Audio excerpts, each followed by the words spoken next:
directement, je vois que j'ai accès aux informations météorologiques du Congo. Je peux mettre n'importe quel pays, Paris, ouais, Burkina Faso. Voilà, et donc c'est ça, n'importe quel pays qui est officiellement un pays, en tout cas si vous mettez, normalement vous devez pouvoir accéder à ces trois informations, la température, la vitesse du vent et l'humidité.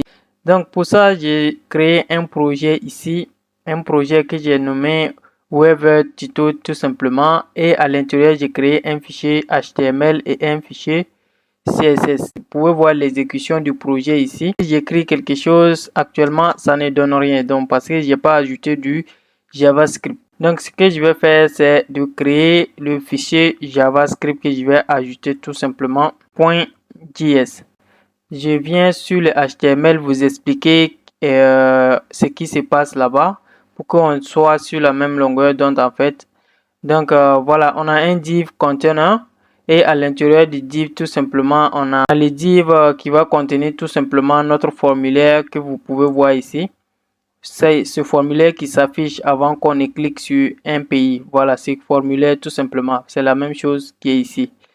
Et voilà, donc c'est header là, c'est ce formulaire. Donc, vous pouvez voir ici un input avec là où on écrit le nom de la ville tout simplement et le bouton de recherche. Donc l'input c'est ça et le bouton de recherche c'est celui-là. Donc après ça on a tout simplement un div ici avec location not found. Ça c'est tout simplement un div qui va s'afficher si vous écrivez un mauvais pays.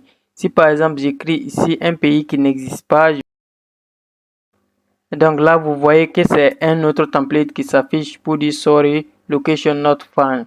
Donc, c'est ce div là qui permet de faire ça. C'est cette partie qui permet de faire ça. Mais vous pouvez voir que dans le CSS directement, on a caché ce div. Voici, le voici, c'est lui qui est là. Donc, location not found. Vous voyez que c'est à display none. Donc, pour le moment, ce div n'est pas visible tant qu'on ne met pas la condition pour son affichage. Après ça, on a tout simplement le Weather Body qui est le template, en fait, ce template qui s'affiche quand on met un bon pays. Par exemple, si j'écris Paris et j'entre, vous voyez que c'est ce template qui s'affiche. Donc, le Weather Body, c'est tout simplement ce template. Donc, vous voyez qu'à l'intérieur, on a tout simplement notre image qui va correspondre, qu'on va utiliser le JavaScript pour changer en fonction du temps qu'il fait dans cette localité tout simplement. Donc ça correspond à l'humidité. Ça, c'est la vitesse du vent. Là, on a tout simplement les informations de la température ici. Donc, vous pouvez voir les informations de la température ici. Voilà, donc c'est un peu ça l'HTML. C'est pas compliqué du tout, donc, mais si vous avez des questions, n'hésitez pas à mettre en commentaire, je vais revenir là-dessus. On va continuer dans les JavaScript. Vous pouvez voir ici que j'ai plusieurs éléments qui ont des classes tout simplement. Donc, je vais essayer de récupérer ces éléments. Donc, le premier élément que je vais récupérer, c'est mon input. Je vais dupliquer ça et voilà, et puis récupérer le reste des éléments.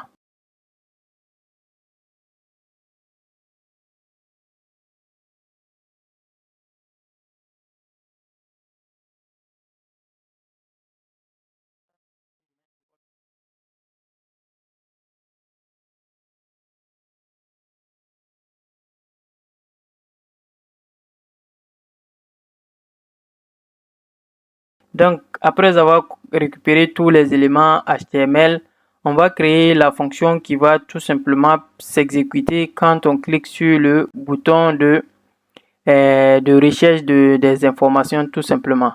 Par exemple, je vais saisir quelque chose ici et je vais cliquer ici. Donc, la fonction qui va s'exécuter quand je clique sur le bouton de recherche, c'est cette fonction qui sera chargée d'aller récupérer toutes les informations et de les afficher comme ça. Ça sera une fonction async. Pourquoi? Parce que on essaie de récupérer un API, c'est-à-dire des informations qui viennent de l'extérieur.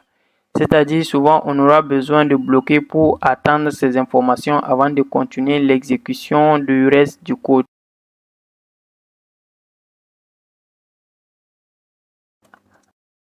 l'entrée, ce sera le city qui va correspondre tout simplement à la valeur qui sera saisie dans notre champ de input ici. Je vais stocker ma clé API. On va se retrouver sur mon navigateur pour que je vous explique comment avoir la clé API. Vous allez aller tout simplement sur ce site. Donc, openwebmap.org. Vous voyez que moi, je suis connecté ici. Si vous n'êtes pas encore, vous n'avez pas encore de compte, vous aurez des boutons ici, Sign in et Sign up. Vous allez cliquer au côté du Sign up pour tout simplement créer un compte. C'est pas compliqué. Quelques informations à saisir, tout simplement, vous créez votre compte. Donc ça, c'est la première page que vous atterrissez quand vous créez votre compte. Et vous allez aller sur API. Vous allez cliquer tout simplement sur ce lien One Call et vous allez descendre ici. Et quelque part, vous allez voir ici, voilà.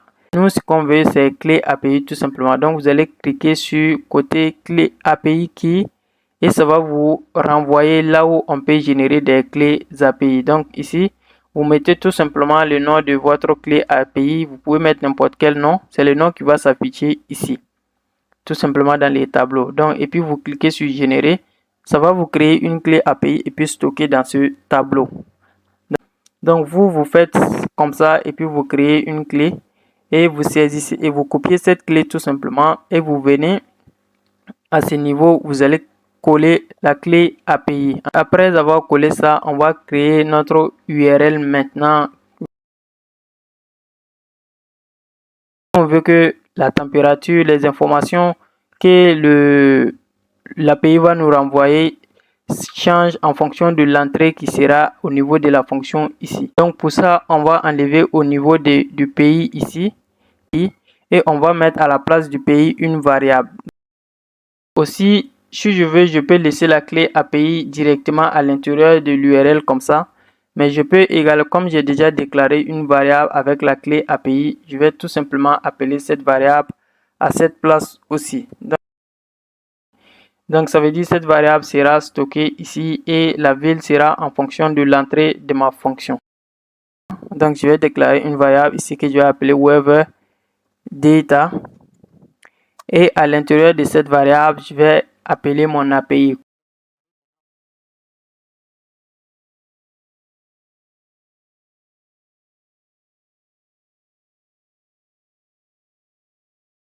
Si tout marche bien, notre API sera récupéré et stocké ici. Donc, on va essayer d'afficher ça dans notre console pour voir si ça marche.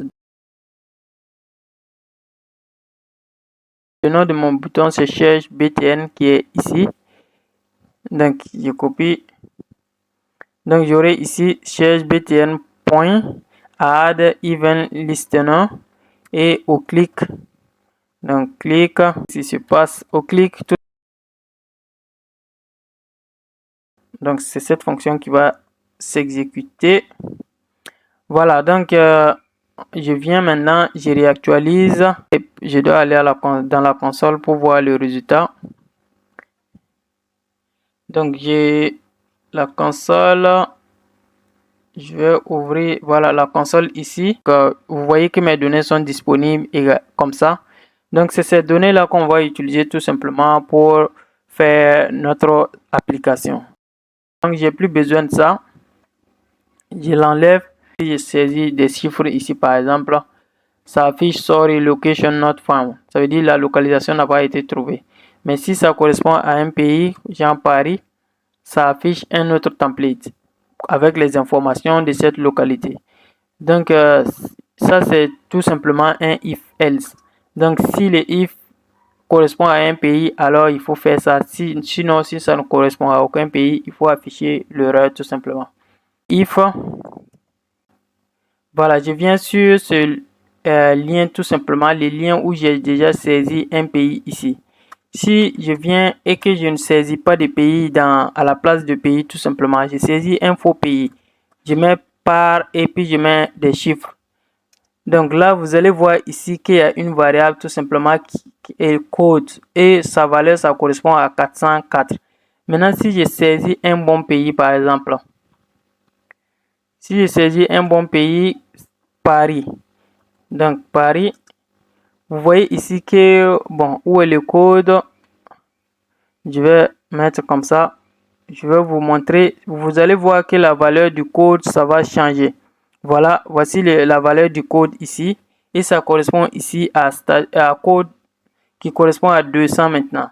Donc, c'est-à-dire, si le pays n'est pas reconnu, si la localité n'est pas reconnue, tout simplement, le code prend une valeur de 404. Nous, on va utiliser ça pour pouvoir faire notre affichage conditionnel. Donc, si il n'y a pas eu de localité correspondante à la valeur qui a été saisie. Donc, dans ce cas, tout simplement, on va exécuter le code qui affiche sorry, your location not found. Donc, voilà, ça correspond à quel template dans notre HTML? Ça correspond à ce template-là. Donc, c'est ce template, on va essayer de rendre visible parce que par défaut, ce template n'est pas visible comme je vous avais expliqué dans le CSS. Vous voyez que c'est à display none.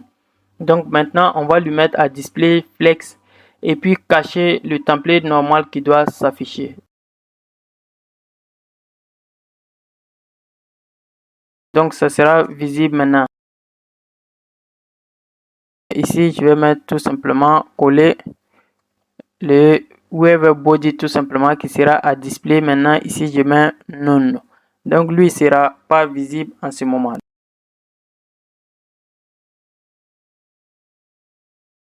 C'est ça qui correspond à la valeur du input. Donc, j'enregistre. Ça doit être bon. Voilà, je vais mettre info pays maintenant et puis pour qu'on puisse voir le résultat. Parce que si je mets un bon pays, il n'y aura pas de résultat parce que tout simplement, je n'ai pas fait cette partie, le else. Donc, je vais mettre info pays. Tata. Et voilà, on voit les sorry location not found. Maintenant, pourquoi les images ne s'affichent pas? Tout simplement parce que j'ai pas mis le fichier des images. Là, j'ai collé mes images. Comme vous pouvez voir, tout simplement, c'est ce dossier A7 qui contient tout simplement mes images. Donc, si je viens, je réactualise et je mets une ville, une localité qui n'est pas reconnue et on voit maintenant que mon image s'affiche et que c'est sorry location not found. Donc, c'est bon pour cette partie. Maintenant, on va essayer de rédiger le cas où la localité a été trouvée. Et pour ça, on va tout simplement utiliser les informations récupérées par notre API tout simplement pour stocker dans Web Data. Donc ici, donc else, c'est-à-dire là, le statut n'est pas 444. Ça veut dire tout simplement que nos données ont bien été récupérées. On va tout simplement mettre notre location not found tout simplement celui-là. Donc je copie ça. Donc on va lui mettre en cachet pour pouvoir afficher le body template. Et le body template qui est ici, le web body tout simplement, on va lui le mettre à display flex. Voilà, donc ça sera l'inverse maintenant. Donc lui, il va prendre le display flex et l'autre, il va prendre le display none. Si je mets Paris, on voit que ça affiche le bon template, mais c'est avec les informations par défaut dans le HTML, c'est-à-dire 0 degré et puis voilà, ça change pas. Si je change de valeur, je mets une autre valeur, par exemple New York,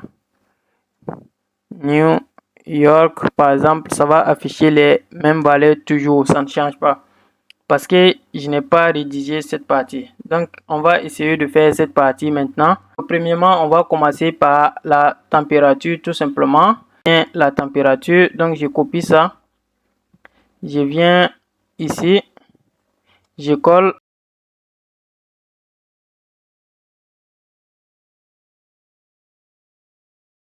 Point. Web data point. Maintenant, on va accéder au main. Donc, je reviens pour que vous voyez bien de quoi je parle. Donc, web data, c'est tout l'objet en fait. Donc, ça commence ici. Et à l'intérieur de web data, on a main. Donc, je copie main. Et à l'intérieur de main, on a temp qui correspond à la température. Donc, ici, je colle main. À l'intérieur de main, maintenant, on a temp qui correspond à la température. On va réactualiser. Et ici, je vais mettre Paris par exemple, comme ça. Et voilà, je vois que ça fait 26. Je change pour mettre Maroc. Et voilà, je vois que ça change, ça devient 33. Donc après la température, c'est la description d'abord. La description se trouve ici. Mais si vous remarquez bien, le waiver ici, il s'agit d'un tableau, c'est pas un objet. Donc il faut faire attention ici. D'un objet à l'intérieur du tableau. Donc maintenant, on peut utiliser point pour accéder à la description. Donc description, je vais dupliquer tout simplement ça pour faire pour l'humidité et la vitesse du vent. Donc pour l'humidité, on va venir tout simplement chercher la variable qui contient l'humidité. Je copie et je viens ici, je colle humidité. Maintenant, où est-ce que l'humidité se trouve dans notre API? Donc on vient visiter notre API, on voit que l'humidité se trouve à ce niveau. Maintenant, comment on accède à ça? Ce sera notre weaver data.main.humidité tout simplement. Ensuite, après l'humidité, on a la vitesse du vent. Donc, je viens ici, je cherche la variable qui contient la vitesse du vent, c'est celui-là. Donc, with speed. Donc, ici, je colle. Donc, c'est ici qu'il y a des informations sur le vent et vous voyez à l'intérieur speed. Donc, c'est directement à l'intérieur de notre objet weather data. Donc, on accède à weather data. On accède ici à with et après speed. Speed. Je réactualise. Je mets Paris. Et voilà. Et maintenant, si je change à New York. New York. Et voilà, on voit que tout change bien. Maintenant, ce qu'on va faire maintenant, c'est l'image qu'on veut changer à chaque fois qu'il y a un changement. Parce que si vous remarquez, si je change, l'image ne change pas. Donc, c'est les informations seulement de l'API seulement qui changent. Si vous voyez au niveau de l'API, ici, il y a une variable qui est main. C'est pas l'objet main ici. Mais on a une variable à l'intérieur de weather qui est main ici. Donc, main, en fait, peut contenir plusieurs variables. C'est main qui indique si le ciel est clair, ou bien c'est ensoleillé, ou bien c'est nuageux. Donc, c'est cette variable qui va contenir ça. Donc, nous, on veut, en fonction de ça, afficher nos différentes images. Parce que si vous voyez bien, je montre les images, vous allez voir, clear, ça correspond à une image où on voit le soleil. Cloud, vous voyez les nuages qui cachent le soleil. Donc, c'est ces différentes images, en fait. Et pas mixer rain également, vous voyez également l'image de la pluie qui est en train de tomber. Et là également, vous pouvez le voir. Donc, on veut afficher ces différentes images, en fait, en fonction de la valeur du main, de la variable main, tout simplement. Donc, on va faire la boucle switch sur main. Donc, ça sera du switch. Et à l'intérieur, tout simplement, ça sera du weather data. Le weather data point weather d'abord. Maintenant, point main. Je viens voir si c'est bien ça. Voilà, weather data qui est cet objet. Maintenant, à l'intérieur, on a le weather ici. Et ensuite, on a le weather ici. Et à l'intérieur du weather, on a notre variable main ici. À l'intérieur, on va faire maintenant les différents cas. 2 points. Donc, au cas où c'est ça, tout simplement, je vais récupérer la source de l'image que je vais changer avec mon image du ciel nuageux. Je colle point .src.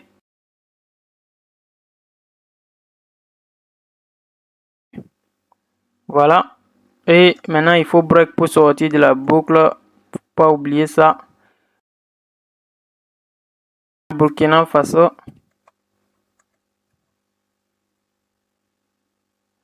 Voilà. Ça s'affiche bien. Si je mets Morocco, si je mets Maroc, et j'ai mal écrit le nom du pays. Si je mets Maroc,